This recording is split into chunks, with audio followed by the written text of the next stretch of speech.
Assalamualaikum warahmatullahi wabarakatuh. Channel ini membahas tentang dimensi sejarah Indonesia. Materi video ini diambil dari berbagai sumber. Buang energi negatif dan ambil sisi positifnya. Selamat menyaksikan.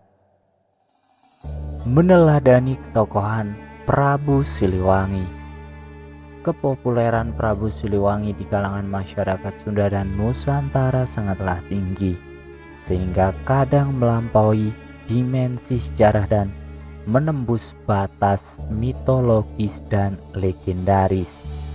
Namun demikian, bagi sebagian generasi muda yang sudah banyak terpapar dan terimbas teknologi informasi modernisme global, legenda sejarah Prabu Siliwangi itu belumlah terlalu menyebar merata. Padahal warisannya sangat berharga bagi masa depan mereka dan kita semua. Cerita ringkas ini mencoba mengais kembali apa yang masih tersisa dan selayaknya dilestarikan dalam kearifan budaya dan karakter adab leluhur Sunda tersebut, yang tentunya tidak hanya akan bermanfaat bagi orang Sunda saja, tetapi juga bagi bangsa kita Indonesia dan bahkan bagi kemanusiaan sedunia saat ini. Walaupun banyak informasi tentang ketokohan Eyang Prabu Siliwangi yang tidak hanya merujuk pada satu tokoh Raja Sunda Pakuan Pajajaran historis saja, namun secara umum merujuk kepada Sri Baduga Maharaja Ratu Haji di Pakuan Pajajaran, Sri Sang Ratu Dewata, atau sebagaimana namanya tercatut dalam prasasti batu tulis yang ada di Bogor. Berdasarkan prasasti batu tulis berangka tahun 1533 Masehi atau 1455 Saka, disebutkan nama Sri Baduga Maharaja Ratu Haji di Pakuan Pajajaran, Sri Sang Ratu Dewata sebagai raja yang bertahta di Pakuan Pajajaran. Prasasti ini terletak di Jalan Batu Tulis, Kelurahan Batu Tulis, Kecamatan Bogor Selatan, Kota Bogor. Prasasti Batu Tulis dianggap sebagai penanda lokasi situs ibu kota Pajajaran. Prasasti ini dikaitkan dengan kerajaan Sunda Pakuan Pajajaran. Pada batu ini berukir kalimat-kalimat dalam bahasa dan aksara Sunda kuno. Prasasti ini dibuat oleh Prabu Sanghyang Surawisesa atau putra Prabu Siliwangi Sri Baduga Maharaja yang melakukan perjanjian dengan Portugis dan menceritakan kemasyhuran ayahandanya tercinta Sri Baduga Maharaja sebagai berikut. Wangna pun iki sakakalah Prabu Ratu Purane pun diwastu dia wingrangan Prabu Guru Dewata Prana diwastu dia dingaran Sri Baduga Maharaja Ratu Haji di Pakuan Pajajaran, Sri Sang Ratu Dewata pun ia nyusuk na Pakuan.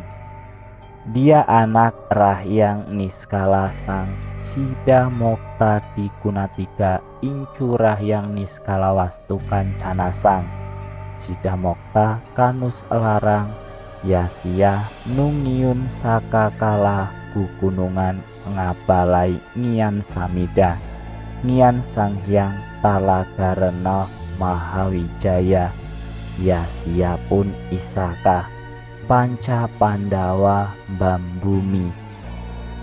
Sejarah dan ilmuwan Saleh Dana Sasmita menerjemahkan isi prasasti itu demikian, yang artinya semoga selamat.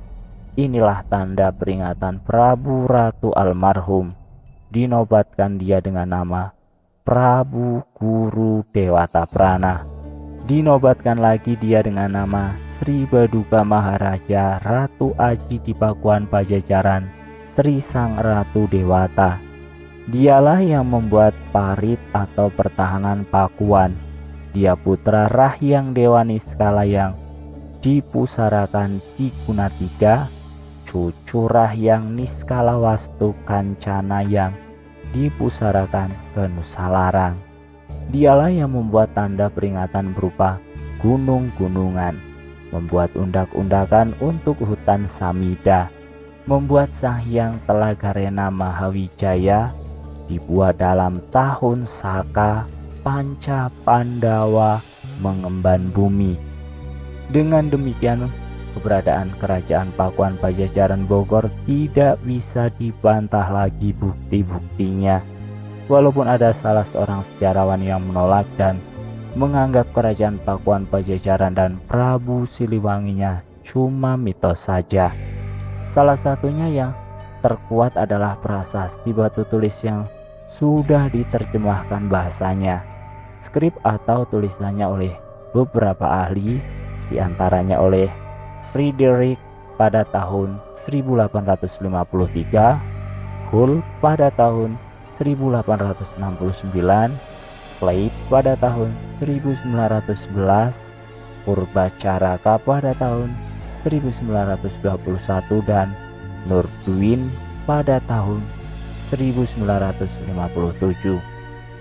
Orang Portugis yang mengunjungi Pakuan dalam pertengahan Agustus 1522 untuk memenuhi undangan Prabu Surawisesa, putra serta pengganti Sri Baduka, mencatat bahwa penduduk Pakuan kira-kira 50.000 orang, atau belum termasuk penduduk sekitar kota.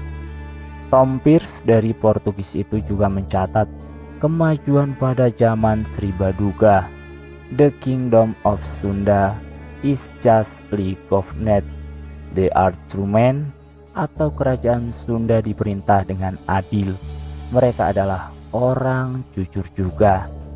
Diberitakan bahwa kegiatan perdagangan Sunda dengan Malaka sampai ke Kepulauan Maladewa, Afrika, dan produksi lada yang mencapai hasil 1000 bahar setahun. Bahkan hasil komoditi dagang tamarin atau asem cukup untuk mengisi muatan 1000 buah kapal, dan perdagangan kuda jenis Pariaman mencapai 4000 ekor setahun. Demikian informasi yang dapat kita ketahui mengenai situasi masa lalu, termasuk situasi masa lalu kota yang kita sebut Bogor sekarang. Menurut Pustaka Nusantara 3/1 dan Kertabumi 1/2, Pajajaran atau kota Pakuan lenyap pada tanggal 11 bagian terang bulan Wesaka tahun 1501 Saka, atau tanggal 8 Mei 1579 Masehi, akibat serbuan Maulana Yusuf atau Cicit Sri Baduka Maharaja dari Kesultanan Banten. Waktu antara Pajajaran sirna sampai ditemukan kembali oleh ekspedisi VOC yang dipimpin oleh Scipio pada tahun 1703 berlangsung kira-kira 100 tahun. Kota kerajaan yang pernah berpenghuni 50.000 orang ini ditemukan oleh tim ekspedisi Scipio sudah menjadi puing-puing yang diselimuti oleh hutan tua. Sekian, salam rahayu. Wassalamualaikum warahmatullahi wabarakatuh.